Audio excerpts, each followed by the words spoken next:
राष्ट्र निर्माण तथा उसकी समस्याएं।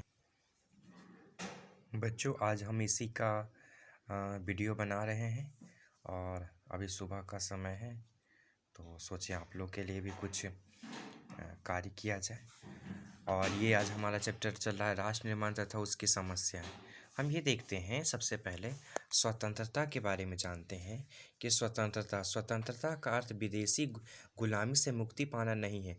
यह भी जरूरी है कि राष्ट्रीय एकीकरण का लक्ष्य सिद्ध हो जाए। सभी लोगों में सामाजिक, आर्थिक, सांस्कृतिक व राजनीतिक दृष्टि से अस्थायी एकीकरण किया जाए। हम यही जानते हैं कि 1948 में इजराइल की स्थापना हुई।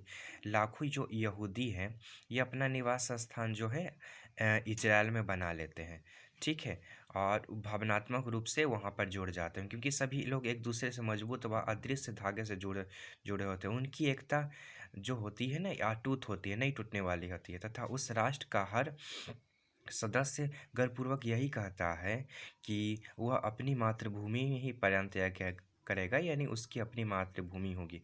14-15 अगस्त की मध्यरात्रि को देश आज़ाद हुआ। चूँकि हमारे नेहरू जी संविधान सभा को संबोधित करते हुए भाषण दिए। जो संबोधन भाषण एक है नाम से जाना गया, भाग्य बधू से चिर परिचित भेटियाँ, चिष्टि विथ डेस्टिनी के नाम से ये जाना गया। यह भाषण चिष्टि विथ डेस्टिनी। आज़ादी के बाद दो बातों पर सबकी सहमति थी। एक है भारतीय लोकतांत्रिक सरकार के द्वारा चलाया जाएगा, यानी भारत लोकतांत्रिक सरकार के द्वारा चला जाएगा, और सरकार सबके लिए कार्य करेगी। राष्ट्र निर्माण की 3 प्रमुख चुनौतियां थीं। एकता के सूत्र में बंधना, लोकतंत्र स्थापित करना, और एक है पूरे समाज का भला चाक करना। विभाजन में आई समस्या। मुस्लिम पूरे देश में बटे हुए थे। इससे देश को बांटना आसान नहीं था। ऐसे 2 इलाके थे जहां मुस्लिम बहुसंख्यक थे। दोनों इलाके को मिला करके जो ना मुमकिन नहीं था। सभी मुसलमान पाकिस्तान जाने की तैयारी नहीं थे। पंजाब और बंगाल इलाकों में मुस्लिम आबादी ज़्यादा संख्या में थी। वह ज़िले के आधार पर बंटवारा किया गया, और जो पाकिस्तान जाना चाहते थे उन्हें पूर्वी या पश्चिमी पाकिस्तान जाने के लिए स्वतंत्र कर दिया गया। विभाजन के परिणाम क्या क्या हुए?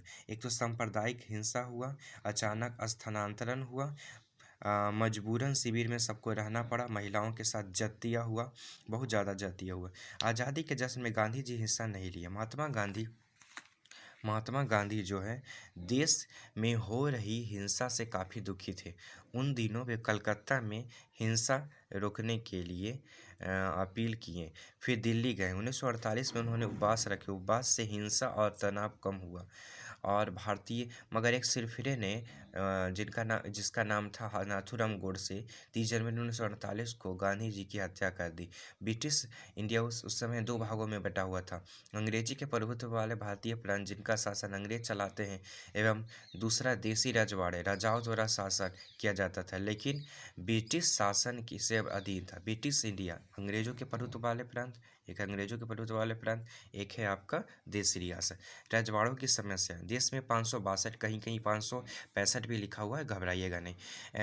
टूट जाने का खतरा था। अंग्रेजों ने घोषणा की थी कि ब्रिटिश प्रभुत्व के बाद जो रजवाड़े भारत में मिलना चाहते मिल सकते हैं, अथवा जो पाकिस्तान में मिल सकते हैं, अगर वो चाहे तो स्वतंत्र भी रह सकते हैं। सर्वप्रथम त्रावणकोर के राजा ने अपने राज्य को आज़ाद रखने का ऐलान कर दिया था। अगले दिन हैदराबाद के निज़ाम ने भी ऐसी घोषणा कर दी, और दो बड़े राज्य जूनागढ़ एवं जम्मू कश्मीर ने भी ऐसा किया, जिससे देश टूट जाने का खतरा मंडरने लगा। कश्मीर की समस्या। भारत में 562 रियासतें थी। 1947 के भारत स्वतंत्रता अधिनियम में यह प्रावधान था कि रियासत का राजा अपनी रियासत को भारतीय संघ में मिलाए या स्वतंत्र बना रहे, अथवा पाकिस्तान में मिल जाए। पाकिस्तान के राजा हरि सिंह ने तीसरा विकल्प चुना, अतः उसने भारत में विलय का लाभ का सुझाव नकार दिया। स्थिति का लाभ उठाते हुए पाकिस्तान ने कश्मीर पर आक्रमण कर दिया। भारत सरकार वहां अपनी सेनाएं नहीं भेज सकती थी, क्योंकि अभी तक कश्मीर का भारतीय संघ में विलय नहीं हुआ था। 26 अक्टूबर 1947 को राजा हरि सिंह ने भारत के विलय पर हस्ताक्षर किए। हमारी सेनाएं उन्होंने वहां पहुंची। उन्होंने पाकिस्तान के आक्रमणकारियों को पीछे खदेड़ दिया। प्रधानमंत्री नेहरू ने यह मामला संयुक्त राष्ट्र संघ की सुरक्षा परिषद को भेजा। वह युद्ध विराम का निर्णय हुआ। युद्ध युद्ध वगैरह वहाँ पर हुआ और 1/3 भाग के कश्मीर को कब्जा में ले लिया गया, जिस उसने कश्मीर का नाम दिया। सुरक्षा परिषद के प्रस्ताव में यह भी कहा गया कि स्थिति समान हो जाएगी तो मत निर्णय से इसका समाधान किया जाएगा। इसी समय हमारे देश में संविधान बन रहा था सिद्धांतों की गंभीरता की समझते हुए जम्मू कश्मीर को विशेष राज्य का दर्जा दिया गया। युद्ध को हटा दिया गया, मैंने युद्ध रोकने का प्रयास किया गया। कश्मीर में संविधान सभा का आयोजन किया गया, जिसमें संविधान वगैरह बनाया गया। जम्मू कश्मीर का एक अलग संविधान बना जो 26 जनवरी 1957 को लागू हुआ, लेकिन असंतुष्ट पाकिस्तान ने 1965 में दूसरा आक्रमण किया। इससे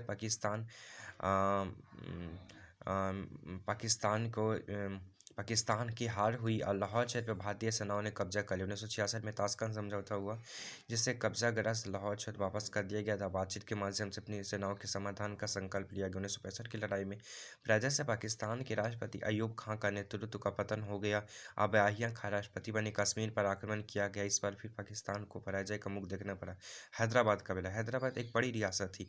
यह आज के महाराष्ट्र, कर्नाटक व आंध्र प्रदेश तक फैली हुई थी। यहाँ के शासक निजाम कहलाते, वे चाहते थे कि वे हैदराबाद को आज़ाद रियासत का दर्जा दिया गया, किंतु वहाँ के लोगों ने निजाम के विरुद्ध आंदोलन छेड़ दिया, पूरी तरह से आंदोलन छोड़ दिया। निजाम ने आंदोलन को दबाने के लिए अर्धसैनिक बलों को खड़ा किया,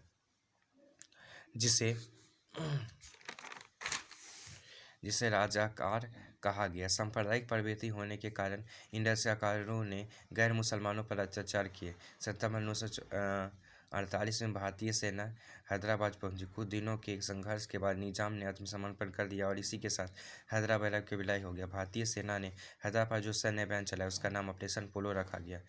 मणिपुर का विलय। मणिपुर के राजा बोधचंद सिंह ने आज़ादी से पूर्व भारतीय संघ में अपनी रियासत के विलय संबंधी सहमति पत्र पर हस्ताक्षर दिया।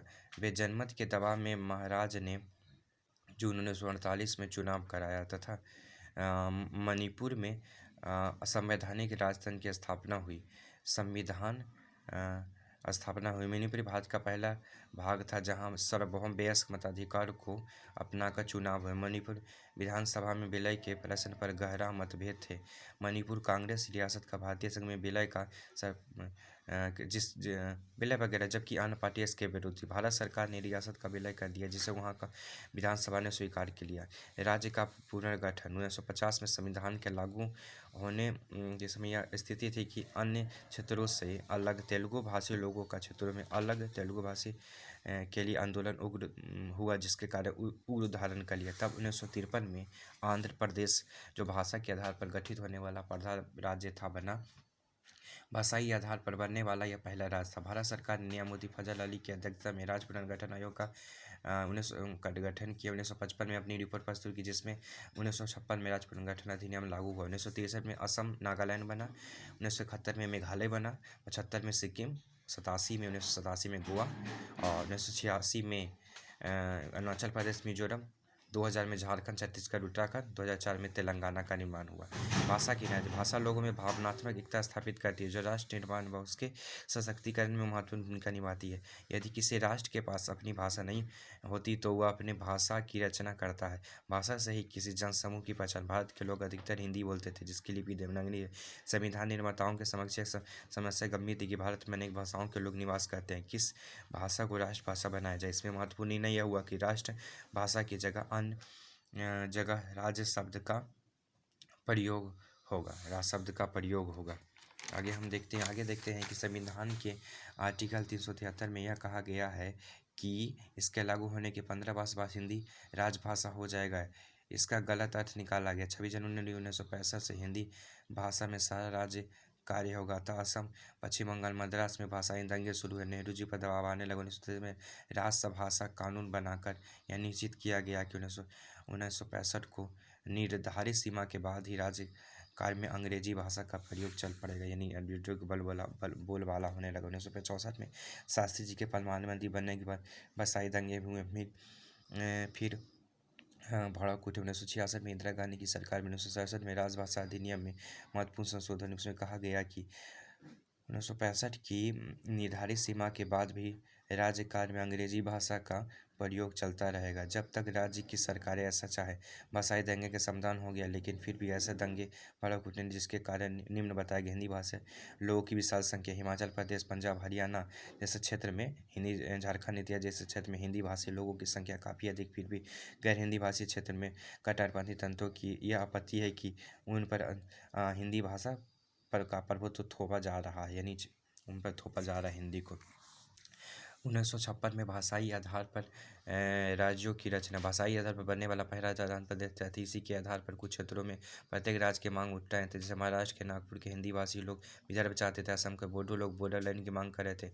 अंग्रेजी भाषा का चलन। अंग्रेजी भाषा में जानकार लोग समाज में अपनी प्रतिष्ठा बनाए हुए हैं तथा प्रशासन में उनका प्रभुत्व बरकरार है, इसलिए देश के पिछड़े व वंचित लोग मांग करते हैं कि अंग्रेजी भाषा को हटाकर उनकी क्षेत्रीय भाषा को कभी कभी अंग्रेजी हटाओ अभियान भी चलता है। तुष्टिकरण की नीति। बिहार व यूपी के सरकार ने उर्दू की दूसरी राजभाषा का दर्जा दिया गया तो हिंदी समर्थकों ने इसका कड़ा विरोध किया, कहा कि यह मुसलमानों के प्रति तुष्टिकरण का उदाहरण है।